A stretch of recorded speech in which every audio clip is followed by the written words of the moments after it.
welcome to episode 3 of Second Features. My name is Adrian, and this is... I am Laura. I am a lecturer in film at the University of Hull and also a historian of British cinema. And I'm a lecturer in film at Sussex University, and I write some stuff occasionally too. Yes, that's it. We're here, and we're glad to be back to do another episode. And today's episode is a film which is very sort of obscure. It's called The Man Who Haunted Himself, and it stars an actor who's actually not very obscure, Roger Moore, in one of his first post-The Saint roles. Before we get into that, I'd just like to thank everyone for listening to our second episode, which was about Eskimo Nell. And I'd like to remind everyone that we're actually on Twitter now, and it's at Second Features if you want to follow us on Twitter. Yeah, let's see if we can get to 100 followers by after this episode comes out. That would be nice. We're not far off. We are close. No, it's going pretty well. Before we get into the main topic today, I just wanted to mention, it's quite off topic, but I wanted to mention the sad news as we're recording that last week Norman J. Warren, the British horror director, passed away. And the reason I wanted to mention that is because I don't know if it's come up on here before, but I've been working on a book about Norman and with Norman for an embarrassingly long period of time now. So it hit me pretty hard because I did get to know Norman over the last 10 years. And so I just wanted to briefly mention what a lovely man he was. Maybe at some point in the future we'll actually do one of his films on the podcast.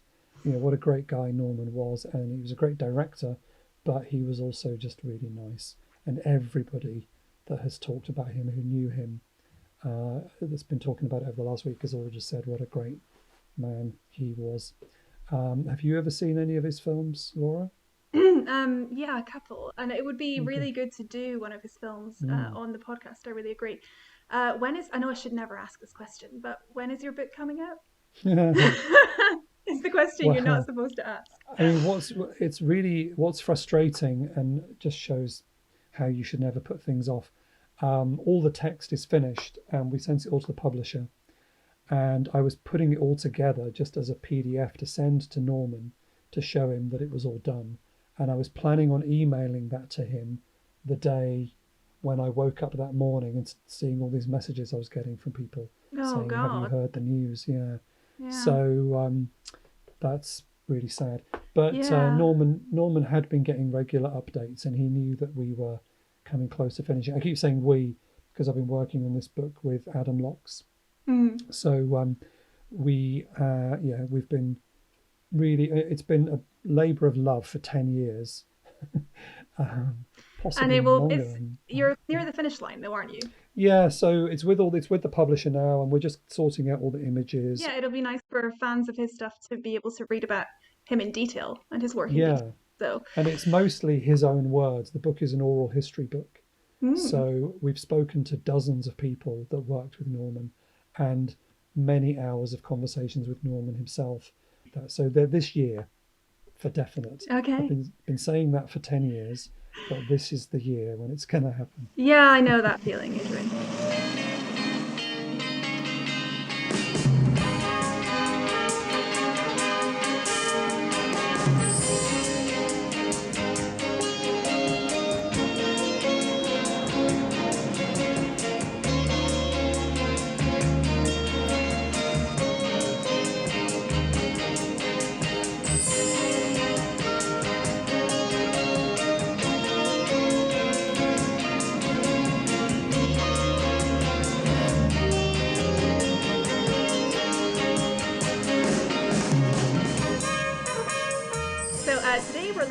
The Man Who Haunted Himself, which is a film I kind of regret leaving so late to watch, actually. I only saw it for the first time, in advance of this podcast, although I've wanted to see it for a long time.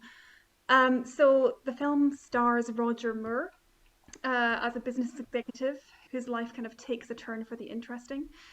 Before I get into that, I want to introduce who our guest will be today. So our guest is Carolyn Rickards, Dr. Carolyn Rickards. She's from the University of Bristol. And Carolyn is also a historian of British cinema. And she's also a historian of fantasy cinema.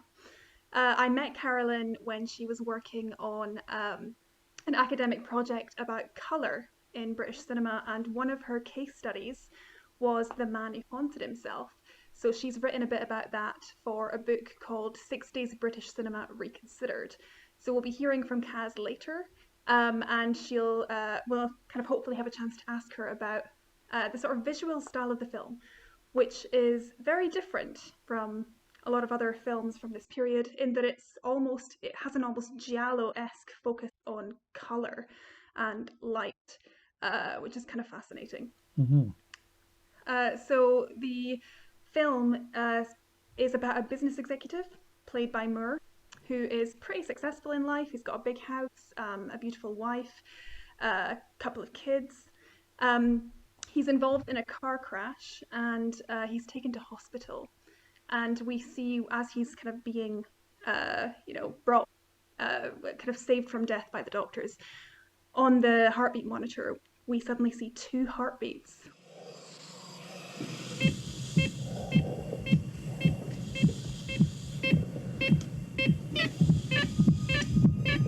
What's the matter with the bloody thing? It looks as though we've got two heartbeats there now.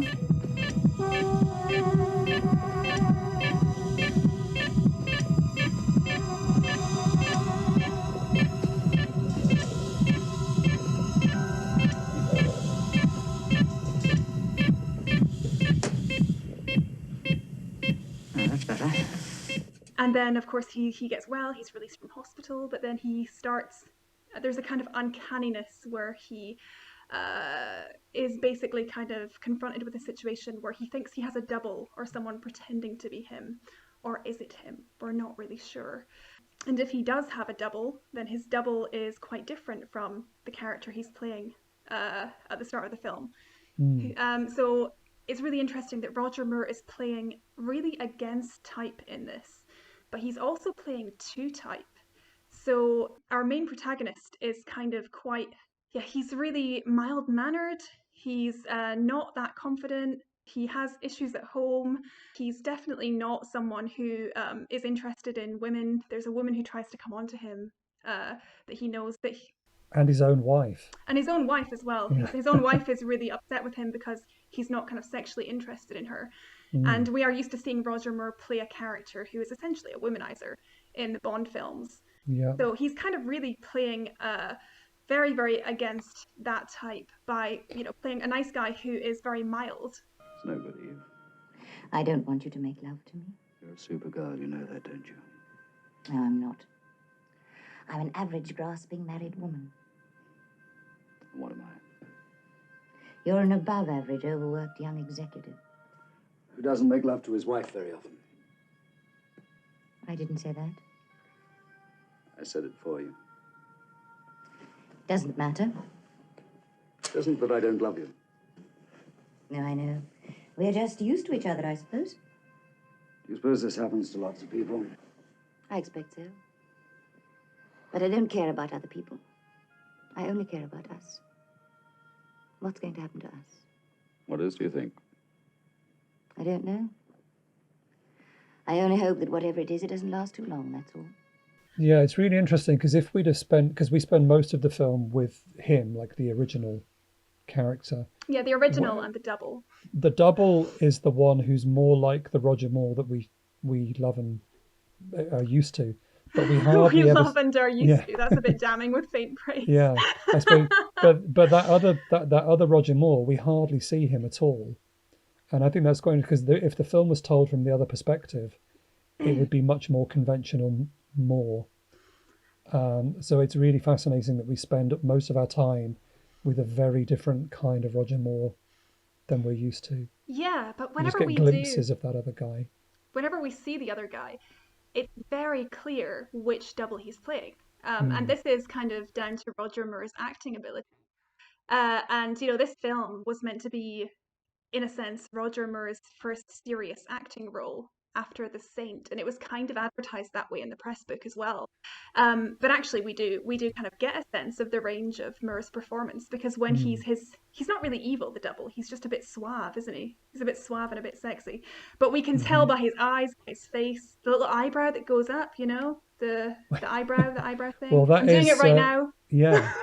Well, when Spitting Image used to do Roger Moore, and they had this joke that he only had three ways, like three acting performances, and one was left eyebrow up, the other was right eyebrow up, and then if he needed an especially big performance, he would do both eyebrows.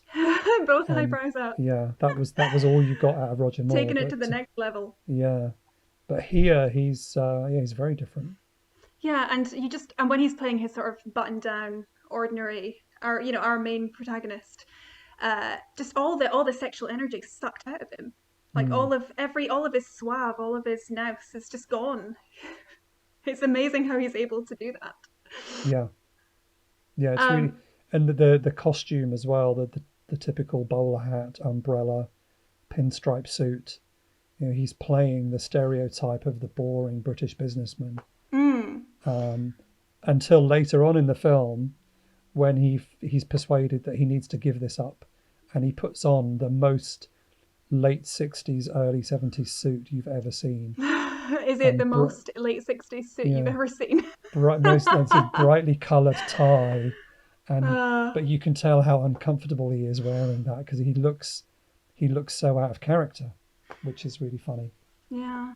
But I mean, he is like, okay, so the director is Basil Dearden, who rather ominously actually died a year after this film was released in a car crash. The man who on the same bit of motorway where they filmed the actual crash in the film. No, I didn't know that. Really? Yeah, the M4 was the same bit of motorway. Yeah, well, that's what Roger Moore always said, that it was the same stretch of motorway, because it was the M4 towards Heathrow, and that's where they filmed it, and that's where the director had his fatal crash, which is a bit strange. Bloody hell. But yeah, I mean, Dearden's directorial style, he's associated with a certain kind of 50s cinema. Would that be fair to say? Yeah. I mean, he's done some great films, but none that I don't think any that you would necessarily say were horror films. No. The film I most associate, well, apart from Dead of Night, I suppose, but that's a different kind of horror film. But the films that I associate him with are The Blue Lamp and Victim. Yeah, so they're kind of socially conscious, quite intellectual films, which are really embedded in 50s society. Like, I know Victim's 61, but it's very much of that. So yeah, like The Man Who Haunted Himself has all those trappings of business and the 50s and a certain kind of living and family life and success. And our main character is very much that as well. But at the same time, we've got this thriller plot, this almost horror narrative, all this kind of quite inventive visual stuff in terms of the way it's shot and the way it uses color. So in a way, it's really embedded in the 50s in Dearden's style, but it's also kind of quite inventive at the same time. Yeah, and I mean, Roger Moore as well is never somebody that you would think of as being particularly progressive. No. I mean, even with the Saint, it's not particularly swinging, I always felt like the Saint it feels like something from the very early 60s rather than from the end of the 60s. And Moore never really appeared to be that much in touch with the counterculture. I mean, or anything like that. I don't know, apart from the light show bits and the color bits and the odd hints towards 70s horror, then it is very much like an old-fashioned text that's bypassed swinging London somehow. I couldn't really place the date unless I looked it up. It's like, could it be 1958? Could it be 1968? I mean, has Roger Moore ever been in a film where he wasn't wearing a suit? I can't imagine him in anything particularly casual. I mean, even when he's unless it's a safari suit, I suppose. But he's always been that kind of character, I think. And even in The Persuaders, which he did just after this, he's always very well dressed, and he always seems to be that kind of character. Yeah, but I mean, it is conservative, but it's not unsubversive, and that's where I think the plot about business and double dealing and the city comes in. So Yeah. Murr's character is a successful businessman, and we first see him we see him at the start of the film in a board meeting, which goes on for a while. You're thinking, why are we sitting in the middle of a board meeting with all these kind of old white guys who are very posh and have RP accents? They're surrounded by wood paneling. Why are we doing this? And I actually think it's one of those films that's saying something about a certain class of people, but also kind of about the film industry and how conservative it is. Yeah. So an interesting fact about The Man Who Haunted Himself is that one of the guys who wrote it was Brian Forbes, who was a director who did some really notable films in the 60s. But then at the end of the decade, he took over as the head of EMI Films. Now, EMI had come in at the end of the 60s and bought up ABC, Associated British Corporation. Yeah, probably mangled that, but anyway, basically EMI was the British film industry in a sense by the end of the decade. Yeah. And Brian Forbes was the head of EMI Films, and he's writing this script about this bunch of fuddy-duddies sitting in a boardroom who don't like change. And his accounts of being at EMI were essentially him being surrounded by a bunch of conservative fuddy-duddies who don't like change. So he's kind of like I think he's criticizing, in a sense, the establishment. And that's something that Paul Moody picks up on in his book about EMI films, EMI and the Limits of British Cinema. So there's like a kind of, a sly satire of That's interesting. The film industry and maybe like the establishment, but not enough that you'd really notice it. And I suppose you could also make a connection, if you're going to do that, between this story of sort of uncertain identities and almost sort of body snatching with Brian Forbes' Stepford Wives, which was a few years later. Oh yeah. There's sort of similar issues about people being replaced. Yeah. I suppose. That's the central theme of the film, isn't it? It's also, it's kind of harking back to Jekyll and Hyde. And it's based on a novel called The Strange Case of Mr. Pelham, which again is sort of, recycling that Jekyll and Hyde plot and turning it into something else. This film was also, it was an episode of Alfred Hitchcock Presents. The novel it's based on was an episode of Alfred Hitchcock Presents, I think. I've never seen that. So there's like links to Hitchcock, or at least a certain kind of TV crime thriller. So this whole thing about doubles and the whole kind of thriller aspect of it and the whole kind of 50s style of it kind of reminds me of 50s crime movies and Hitchcock and stuff like that, Edgar Wallace thrillers and whatnot. Yes, you can definitely you could see this in black and white with the Edgar Wallace theme playing, and it could just be an hour long.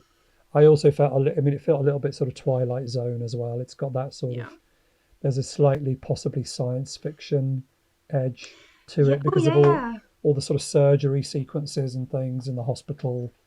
There's the thing with the two heartbeats appear on the whatever that machine is called, the machine that goes ping. Oh yeah, no, I the Twilight Zone thing you reminded me of, because it's so Twilight Zone, isn't it? Like I half expect Rod Serling to turn up at the end and give us a a moral tale of smoking a cigarette.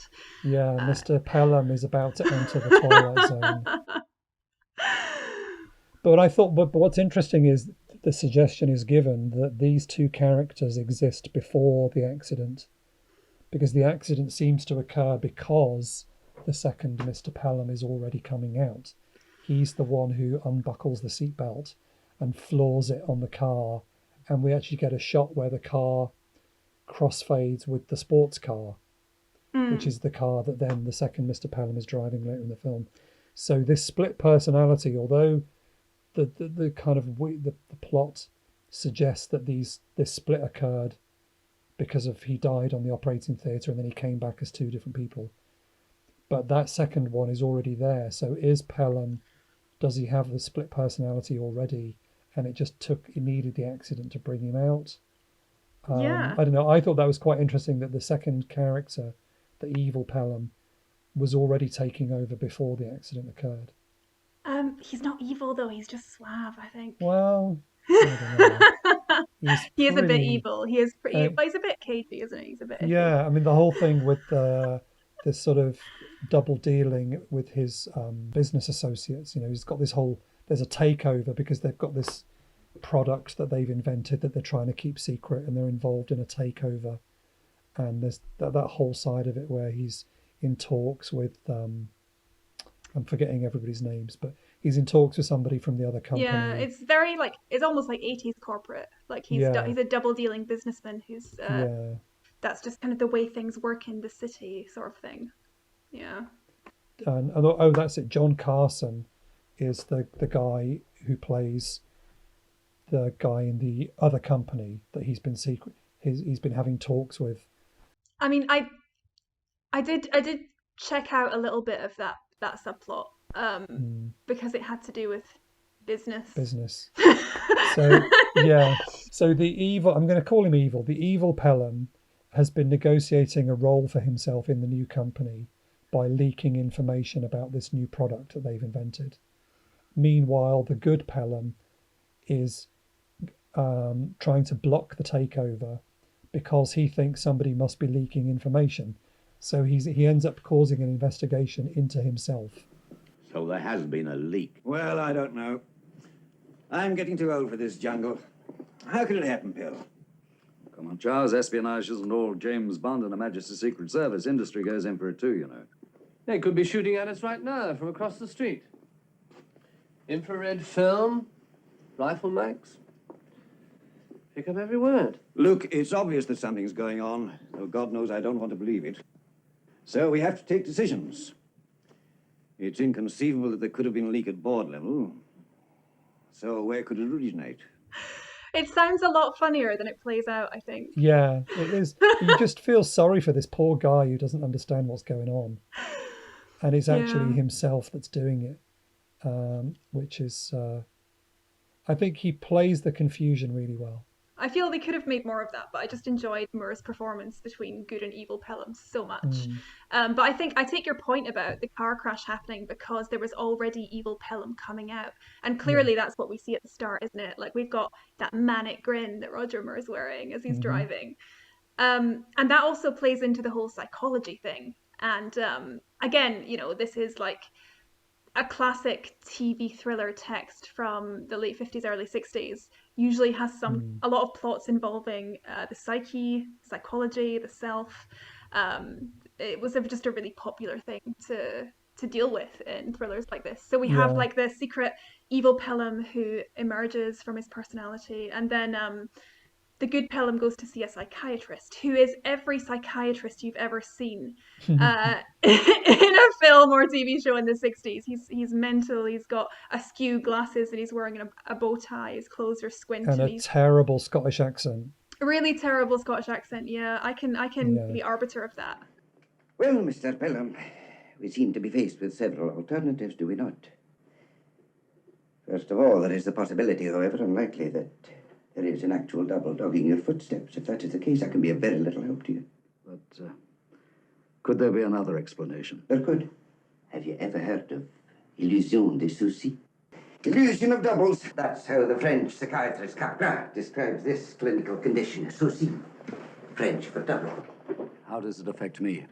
You could be suffering from this sort of psychosis. Illusion of doubles. I could? Yes, indeed. Misidentification with a familiar person, in this case yourself, is a classical symptom in these cases. Is it? I have a patient in hospital who suffers delusional misidentification. Every time his wife comes to visit him, he claims she is not his wife, but resembles her as a double. Interesting, eh? And he's played by Freddie Jones, who pops up in films like this all the time. He's great at making cameos. Just he'll steam seal for a couple of scenes and then disappear again. He does steal the scene, doesn't he? Yeah, he is great. He's also in that film that you and I both wrote something about, Assault. Is he? He's the seedy journalist who's looking for a story Oh, right, okay. in Assault. I mean, and again, he just turns up for a couple of scenes, throws in a great performance. It was just around this time that he also played Frankenstein's monster in one of the Hammer films. He was Okay. just a really busy character actor right up until he died. One of the last things he did was the League of Gentlemen Christmas special. And he's Toby Jones's dad, of course. You know so many facts. Yeah, Freddie Jones is awesome. So, I mean, I want to talk about, because I think there's a lot of bits of this film that are shot in really interesting ways. Maybe we should talk with Carolyn about that later. Yeah. But did you want to talk about how the film was reviewed, Adrian? Because its reception wasn't that great, was it? No, it's a real shame. And I mean, it just goes to show that very often films come out before their time and people are not really ready for them. So the main review, again, I've come back to the Monthly Film Bulletin, and just the opening sentence is so damning. The Man Who Haunted Himself is one of the first productions in a programme designed to give new blood to the British cinema, which I think comes back to what you were saying about the whole EMI thing. On this evidence, the patient seems unlikely to survive. Oh no. Yeah, so he's the reviewer really is not into this film at all. It talks about Basil Dearden is plays by all the tired conventions of the British 50s psychological thriller, and the result is deadly dull and more than a little ludicrous when colourful minor characters like Freddie Jones's twitching, pill-swallowing Scottish psychiatrist are given their head. See, things that we like about the film now are things they didn't like. The dialogue is consistent only in its banality. The colour processing and special effects are abominable. I disagree. That's ridiculous. I disagree. Stylistically, the film might well have been made in the 50s. Well, fair enough. Yeah.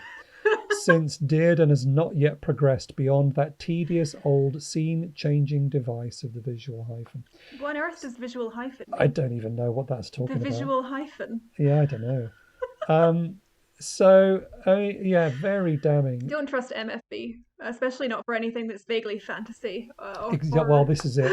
Anything genre, they don't like, unless it's got subtitles, in which case they might be slightly more kind. But yeah, a lot of sort of snobbery, and no mention really at all of Roger Moore's performance. No, and that was really bloody good. Yeah, and this is one of the first times, I think, that Roger Moore had a starring role in a film, because he was still primarily a television actor. And obviously The Saint, he did more than 100 episodes of The Saint, and he directed several of those episodes himself. But going right back to the 50s, where he was doing all those kinds of shows like Ivanhoe, he was a TV guy. He wasn't a cinema star yet. Well, he would go on to be, but The Man Who Haunted Him, even though it didn't get well received and kind of sunk, was actually the film that he quoted as being his favourite of all of his films. He said, actually, I got to act in that, and it's my favourite film I've ever done. Yeah, it's a completely different Roger Moore from what we were getting on TV and what he would become best known for in Bond and then other films like that. Yeah, he's a bit one note in Bond, I think. I know people are gonna be but it's a great note. It's a great note, yeah. But it's not the range that we see in The Man Who Haunted Himself. No, I mean, he was basically a comedian. Roger Moore was hilarious. I'm lucky enough to have met him. I'm sorry, just have to get that out. Oh God, Adrian! This is another one of those films. I've actually met him and him. I've met two people that are in this film. Who else did you meet? Yeah, Roger Moore is a very funny man. He was a comedian who didn't get put in comedy very often, but he turned the James Bond films into comedies, really, by his style and his performance. But in real life, if you ever heard him speak, he was just hilarious. And his autobiography was very funny as well. And I was lucky enough, I've got a photo of me with Roger Moore that I'll tweet when this episode goes out, if anybody wants to see it. But I managed to sneak into the green room at the BFI on I think it was his 80th birthday or his 81st birthday. And I managed to get in by giving him a birthday present. What did you give him? It It was a copy of an old Picture Goer magazine from about 1956 with an article about a young, unknown Roger Moore, who at that point was best known for modelling knitwear. Modeling knitwear. Yeah, he was a knitwear model. Do you have any pictures? Are there pictures? I've got pictures of that as well. Can you tweet those? Yeah, I'll tweet those out. Thank So you. I think he went to Italy to do some bit parts. And there was an interview with him, this British actor in Italy. So anyway, I'd got a copy of this Picture Go magazine and I gave it to him for his birthday present, and he was really pleased with it. So that was my in to get to meet him and get a picture of him. Cool. So that was very cool. That's a very cool story. Yeah, he was just really nice. And I have also met John Carson a couple of times, who is the guy that the evil Pelham is negotiating this new deal with. That's John Carson. He's perhaps best known for his Hammer films. He did Plague of the Zombies. That was one of his. And he's also a very nice man. Did loads of cool stuff. He was in the TV show Thriller that Brian Clemens wrote, and has lots of interesting credits. But anyway, those are my two claims to fame with this film, and I'll shut up now about that. That was good though. I like that story about I can't. Roger Yeah, I can't help myself. So, but there's a line in this where he's double dealing and negotiating, and I think it's the evil Pelham who says, "This isn't Her Majesty's Secret Service," or "This isn't James Bond on Her Majesty's Secret Service," which I thought was funny. Yeah, they name check James Bond, but this is 3 years before, so there's no way that it was an in joke. No, it wasn't. No, it's just kind of one I'd need to look coincidences. I'd need to look at the history, because I can't remember whether Roger Moore was offered the role earlier than this, but couldn't take it because of his commitments. But this is obviously this came out the year after On Her Majesty's Secret Service, and then Sean Connery came back to do another one. So it wasn't until 1973 when Roger Moore did it. So it's possible. No, it's not likely though. I think James Bond is just really popular in the 60s, and well, yeah, they're still talking about it, and yeah, men in suits double dealing like lends itself to that. But I just thought it was quite funny. Yeah, and that's one of the few things in this film that's anything like any kind of cultural contemporary reference. Most of the film, it could be at any time, anywhere, because of the pinstripe suits that are sort of quite timeless. And the music is mostly not pop or anything like that. It's kind of I got Giallo vibes from the soundtrack as well. Did you? All that's missing is some murders by somebody with black gloves, I suppose. Yeah, and the colors of the outfits as well. Yeah, like very, very Giallo. There's a scene where Pelham's wife wears a red suit, and she is kind of, her outfits are what you would expect to find maybe in a Giallo film. I mean, and I guess we'll talk about this later with Caz, but yeah, the colour does feel like, I mean, I'm not going to quite say Mario Bava, but there are certain imagery and use of colours that do bring to mind those sorts of Italian films of this period. Yeah, I mean, I was just out of, again, coincidence, just watching Vertigo before I watched this. And I was doing a sort of looking at colour and costume in Vertigo. And The Man Who Haunted Himself, again, has really strong colour coding in terms of how we're meant to read it. And it's also got the psychological theme about doubles, about mistaken identity. So actually, it's not a world away from, even though most people wouldn't put them in the same ballpark, Vertigo. It kind of is of that tradition. It deals with similar themes. And it's got the link between psychology and colour, you know.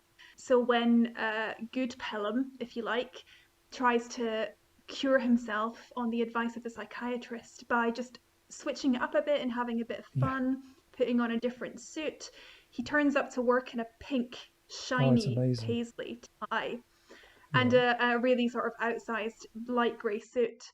Or is it a pink shirt? And it's terrible. But that, like the way that colour is linked to psychology. I would love to turn up to work wearing that exact outfit. There's nothing stopping you. What is stopping you from turning up to work wearing that outfit? Just the shops still being closed, I guess. Just wait till the men's outfitters are open again, and I'll be down there. I think it's quite a high maintenance look though, Adrian. Yeah. The tailored three-piece suit with Mhm. waistcoat and shirt. Like it's very stiff, not Yeah. very lockdown friendly. No. So the film Man Who Haunted Himself was one of 3 films which were the first ones that Brian Forbes commissioned for EMI Films when he took it over. The talk of mergers in the film The Man Who Haunted Himself is no accident, I think, because EMI had just had a merger or subsumed a couple of other British companies, ABPC and Anglo Amalgamated. So I don't think that's an accident. I think that's quite knowing. But the first 3 films that came out, so the other ones were And Soon the Darkness and Hoffman. None of these films did particularly well, so Forbes got criticised, and it was felt that this new programme of films from EMI weren't very good. I mean, The Man Who Haunted Himself wasn't distributed that well. It was quite lackluster. I think Roger Moore said that, that the distributors weren't really on it, which is a shame because it could possibly have found a much larger audience than it did. Yeah, I suppose it's not necessarily a film that you would know how to market. Like, who is the audience for that? Perhaps and because Roger Moore was not a big star, his name might not be enough on the poster to bring an audience in. And maybe, I mean, if we look at the monthly film bulletin review would suggest that people didn't initially quite know how to read the film. And so that might have, the marketing people may have had equal problems, and that may have led to its poor box office as well. Potentially. I think that Roger Moore was pretty well known though, wasn't he? Like the press book does talk about, mainly it focused on him, Roger Moore, because he's been in The Saint and he's transitioning to film. But apparently, yeah, the star attraction didn't really help in the end.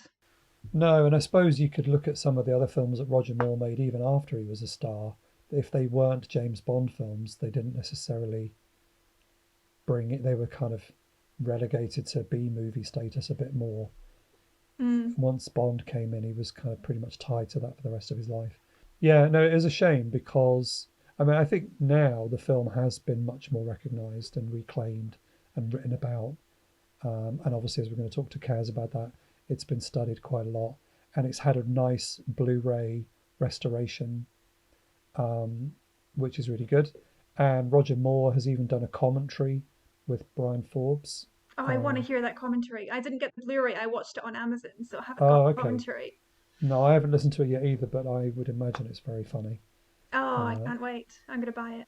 Yeah. So there's definitely a lot more recognition now, and it's just a pity that often it takes about 40 years for some of these films to be recognised.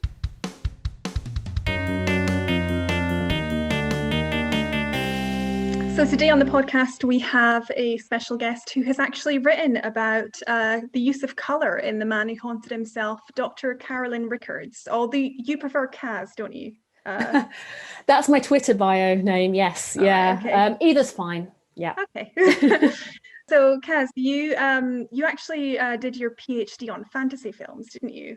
I did, yes. It was back at UEA, so that was on contemporary fantasy films and British cinema from the period 2000 onwards. So with like the rise of films such as the Harry Potter franchise. So that's kind of where my interest in fantasy and British cinema arise from, really. Yeah, the interest in British cinema, like you worked on the Eastman Colour project, which is about colour in British cinema. Was from like colour in British cinema from what, 1955 to 85, was it? That's right, yeah. So it was tracking the introduction and development of Eastman Colour in British cinema throughout that period, tracking its development, how it was used by filmmakers, sort of the aesthetic qualities of that. And it covered a very broad range of films. So everything from feature films through to independent and amateur filmmaking. Also tackled issues around restoration and that kind of thing as well. It was a project which was AHRC-funded, went on for 3 years. The results of that, we've got a publication that's, fingers crossed, I think coming out later this year with Bloomsbury. And that's been co-authored with my colleagues Sarah Street, Keith M. Johnston and Paul Frith. Cool. We'll put a link to the project in the podcast notes if anyone wants to go out and look that stuff up. Could you tell us what the difference is between Eastman Colour and Technicolor? it's to do with the processing of it. So Technicolor was a 3-strip camera process, which was developed very popular in the 1930s and 40s. Eastman color was a single strip camera processing technique, which came along in the early 1950s, developed by Kodak in the United States. And basically, because Technicolor cameras were quite clunky, quite difficult to use, over time, Eastman color kind of gained ground in terms of majority of film stock that was used after sort of the early 1950s onwards. Technicolor, I think, continued its printing processes for some time after that, but certainly by the sort of like late 60s, Eastman color was the main camera stock that was used. Yeah, so a film like The Man Who Haunted Himself, if you look at the credits for that, it will say that it's a Technicolor film. In the opening credits. It's likely that it was actually filmed on Eastman color, given the budget of the film and the year that it came out, and was actually printed by Technicolor Laboratories here in the UK.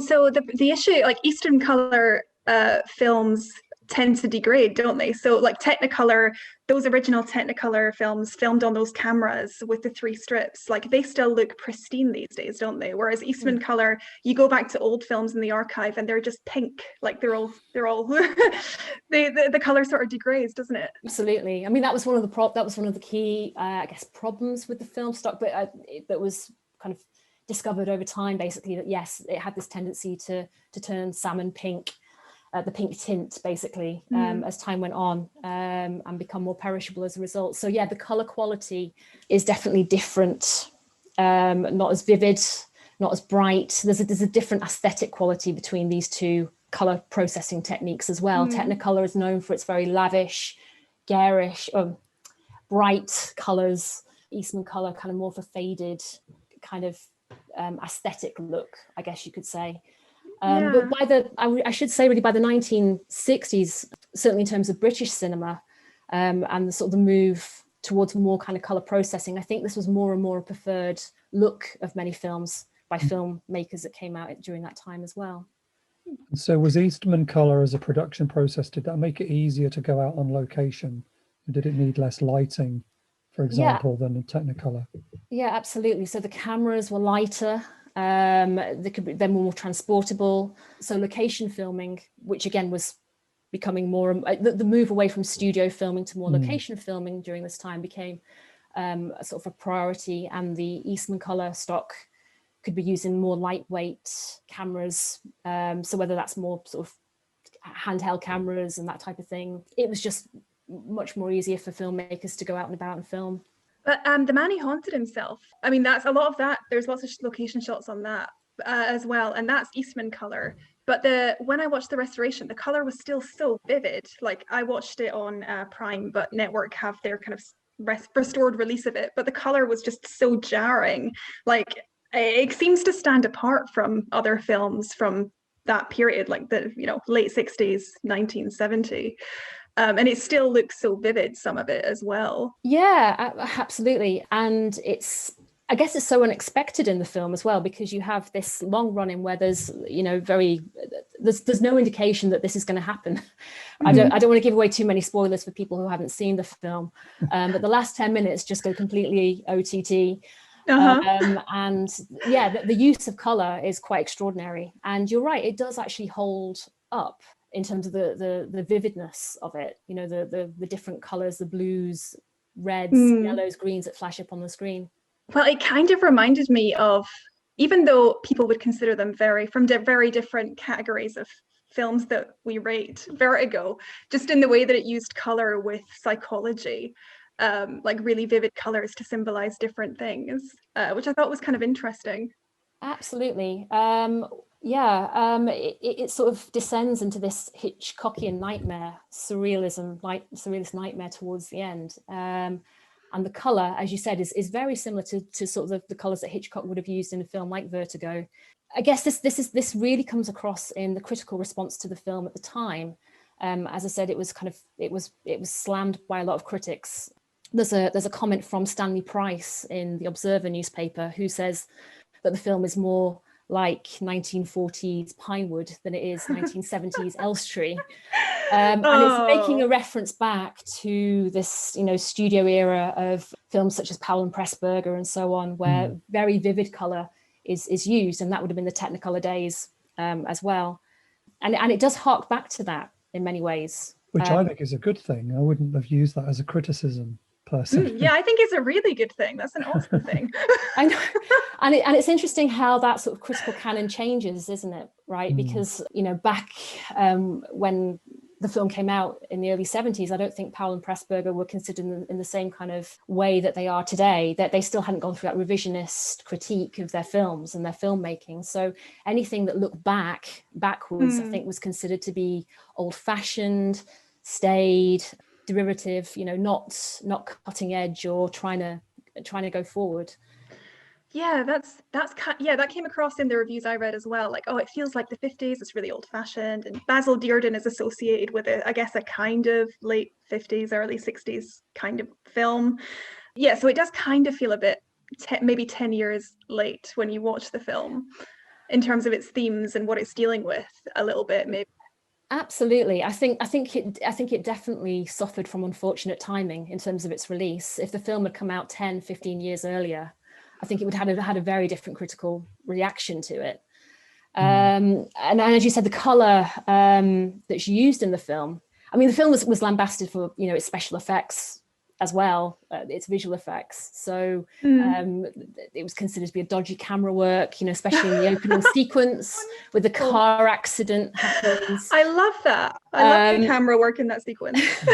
But if you watch it, you can see that it's obviously done on two separate days. So maybe some of the filming was done on location, some of it was done at a test center or in a private ground somewhere, because the weather conditions change as well. At one moment he's driving along and it's dry, and the next minute it cuts and it's a wet road surface. Oh my God, I didn't notice that. I was really taken by how obviously they didn't have a lot of money for this, but instead of showing a car crash, they showed tight shots, close-ups of the wheel and the car and various bits of the road.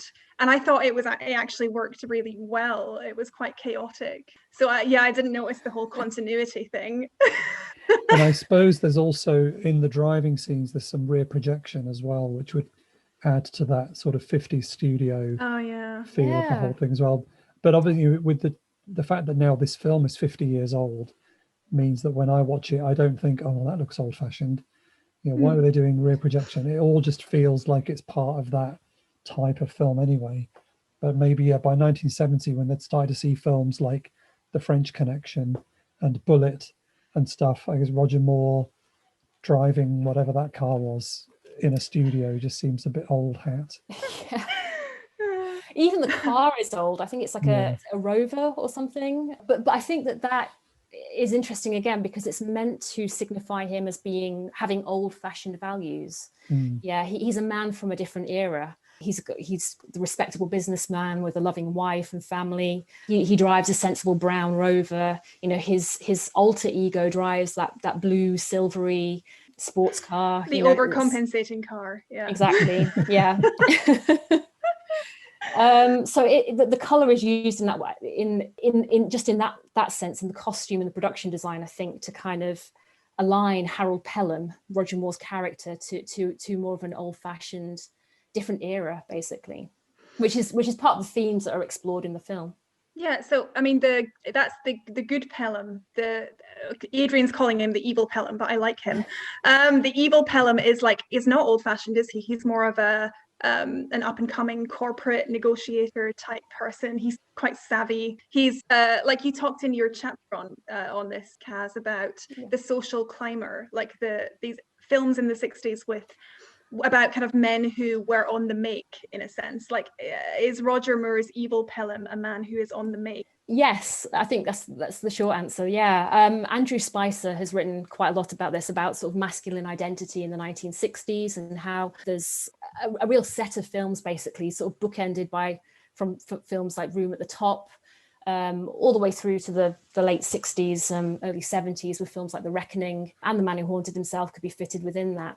This idea of and it's definitely the man on the make, trying to go up the social ladder, trying to better himself, basically.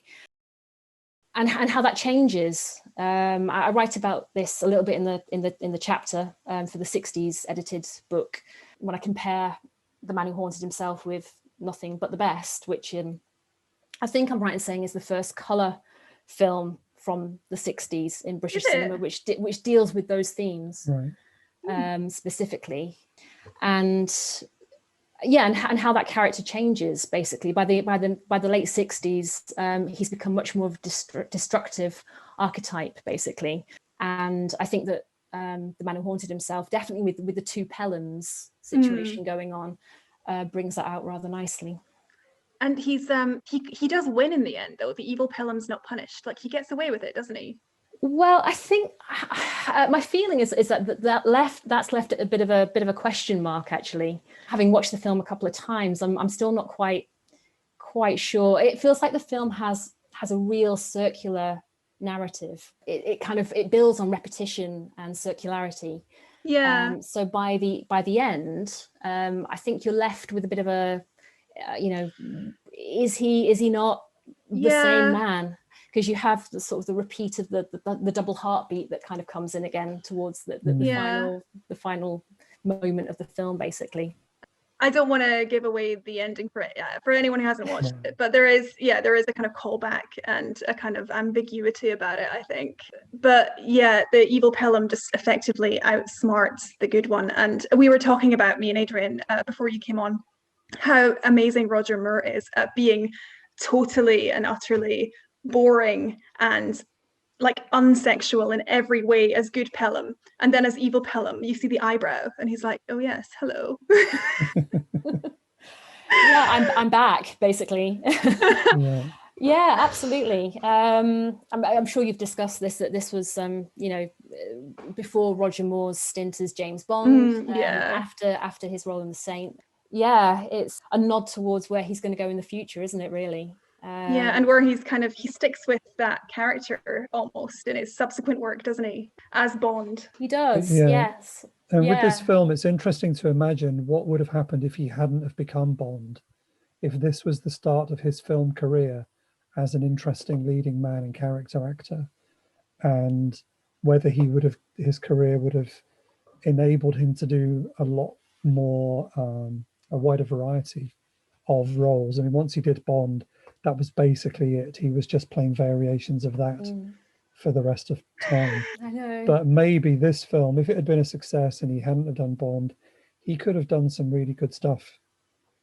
I mean, not that he didn't, but you know what I mean. He could have done very different things. Yeah, I think he might have felt that way about it, reflecting on, because he did say that, this was my favorite film, The Man Who Haunted Himself, because I got to act and I never got to act properly again. I know. He even said it at the time. So in the press book release when the film came out, he was quoted as saying that this was a real role that he was excited about, because it's a role that he could get his teeth into and test his acting credentials. So he was aware at the time that it was a role that he enjoyed, and as you said, he reflected on that later in his career as well. It's a great performance. I mean, I think actually, despite the criticism of the visual effects, you can actually say he's actually the character, the actor, the character that holds the film together. Oh yeah, totally. If you don't have empathy for him, then I don't think the film would hold up as well as it does. He makes some dodgy decisions, but I think we're more or less with him. I felt more with the evil Pelham though. Like, I was really loving it, like egging him on, like, yeah, you go for it. So like the color palettes in the film, I found quite interesting, because I think you mentioned this in your chapter. The offices where he works are all like really quite brown, wood paneling, old-fashioned. Like it's all very brown. And then when he goes to visit his mistress, that's very kind of. I was saying to Adrian, it kind of reminded me a bit of Giallo because of the color, partly the sound as well. But her flat is also like, she's got leopard print stuff and she's got lots of color. So it's like different scenes with different characters.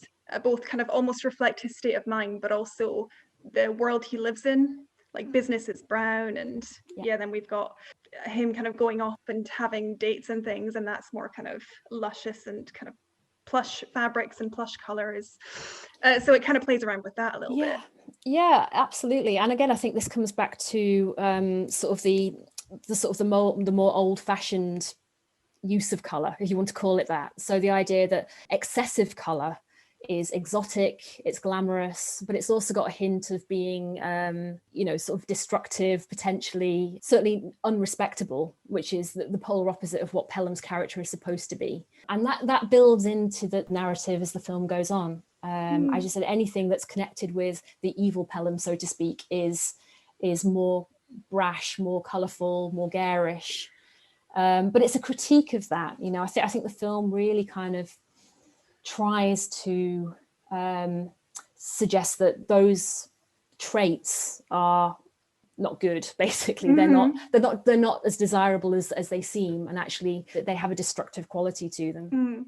British cinema in the 60s, that was the point where we just transitioned totally to color, from what I remember. So all black, mostly black and white in the early part of the decade. Then by the end, it was like mostly color, right? But before it transitioned, I remember whenever there was color sequences in a film, in a black, or like sometimes there were color sequences in black and white films, but color and lots of color seemed to signify, excess, or for fantasy sequences, they tended to use a lot of color. And I think you've made that link elsewhere as well for films in that period. Yeah, definitely. Colour used to sort of explore, and it's definitely we're talking about mostly the male psyche here. From that time, so I guess films, I'm trying to think now, where it's used like, Here We Go Around the Mulberry Bush, I think being a good example of that came out in 1968, I think that's right. Again, using colour as sort of these flamboyant fantasy sequences. But anything like that where exploration of the mind is used, I think colour really comes out into its own. So even films like the Ipcris Files, as an example of that. I was also thinking of the Prisoner, which has a lot of sort of wild colour sequences like that. Absolutely. And again, I mentioned The Prisoner in my chapter because I think that has a real sort of imprint on the man who haunted himself, not just in the story where you have this sort of potential doppelganger and Pelham sort of chasing his own shadow around London, but then also in the bright, expressive use of colour that comes through as well. I would imagine that The Prisoner was kind of in their minds when Dearden and Ralph were coming up with the screenplay for the film. Oh, okay, that's interesting. I would imagine. I don't know for sure, but I would imagine, because The Prisoner came out in the late 60s, just before the film did, so it wouldn't surprise me. But I think in the late 60s, in terms of British cinema, that colour was being used to explore this idea of the male psyche, male identity, the fracturing of that. And you also had sort of the rise, I guess, of psychedelia during that time as well, and the liquid light projection that was used for a lot of films as well, sort of in films such as Wonderwall and Separation. Yeah. I didn't make that link, but the whole kind of sequences of light shows and psychedelic stuff in the late 60s. Like there's, what's that film which has a light show which is kind of similar to The Man Who Haunted Himself? It's is it The Sorcerers? Is it the Michael Reeves film? The one with the young man whose body gets taken over by this old couple, and then he's getting his brain they're taking over his brain, and there's lots of color everywhere. I just thought about that. I can think of a few examples of that from films from like just a couple of years before The Man Who Haunted Himself. Yeah, absolutely. And I think the fact that the film doesn't necessarily go down that road with those particular techniques, and actually it does have this sort of echo back to 40s and 50s cinema, is quite interesting. I don't know if that's as a result of Dearden and Ralph being involved with the production or not. It's difficult to find. When I was doing research on the film, I couldn't actually find comments from them at the time about the film. Yeah, I mean, it's like they're associated with a more old-fashioned kind of era of British cinema, I guess. But I think the industry in sort of 1970, after EMI just taken over ABPC and Anglo, like Brian Forbes wrote about his time at EMI Films he was like, this is, the board of directors I work with are just so old-fashioned, they're old guard, they're not open to new ideas, they're not open to change. Like that was his perspective. So there's a sense of like industry stagnation or a certain old way of doing things, and it's not able to respond to actually what the audience might prefer. Yeah. And Possibly. it's quite sad really in that respect, because I guess Brian Forbes was trying to create a new program of exciting films for younger audiences around this time as well, and it kind of fell flat, I think, because a lot of those films that were produced, including The Man Who Haunted Himself, just weren't successful. They weren't box office successes. I think at that time it was only The Railway Children was one of like the major successes, maybe The Go-Between as well. There's a good bit from Brian Forbes' autobiography where he's not kind about like his time at EMI, but he's talking about the people who run it. And he describes the time when he just turned up to work wearing something that wasn't a three-piece suit, and his colleagues were like, yeah, what are you doing? What are you wearing? And he wrote in his autobiography, I don't know what they were talking about. It was a perfectly good safari suit. And it just sums it all up, really, like that clash of tastes and ethos. Nice. Wow. Yeah. I mean, speaking of safari suits, that was obviously something that Roger Moore would become very comfortable in. But I really loved, and I think we did talk a little bit about this earlier, the suit that he wears when, good Pelham realizes that he needs to change his ways if he's going to get rid of this doppelganger. And he does it by wearing the most amazing suit. Oh, God, it's so good. And like pink tie. And so brings colour into that brown panelled office for the first time. Absolutely. Yeah. And again, he basically gets chastised for it, I guess. He gets, that becomes the stick on which to finally beat him at the end. The Pelhams, I don't know how much you've said about the film, but basically, it's fine. Yeah, it's fine. It's 50 years old now. The statute of limitations is passed. But the idea that would he ever wear that kind of suit, with the pink shirt and the garish tie and the brown jacket, the tan jacket, would he ever wear that? That's not him. That's not who he is. Again, linking color with sort of a denouement of character, really. And maybe saying something about masculinity, possibly. It's the pink shirt and the badly fitting kind of suit. But yeah, he's adopting another persona. He's not being authentic, and therefore he's punished. Even though he's just doing what the psychologist told him. But he lacks a lot of original thought and capacity to adapt to things, and it doesn't work out for him. Yes, sad. No, it really doesn't. Yeah. I think we've had a really good chat and covered a lot of the stuff that I really wanted to cover about the film. So thank you so much for coming along and chatting to us. Oh, you're welcome. Thank you so much for inviting me. It's been fun to revisit a film that I frankly enjoy. And I know it was I know it was critically lambasted at the time and hasn't really had much coverage since then. But hopefully it's getting to new audiences now. Thank you so much. Yeah, thank you.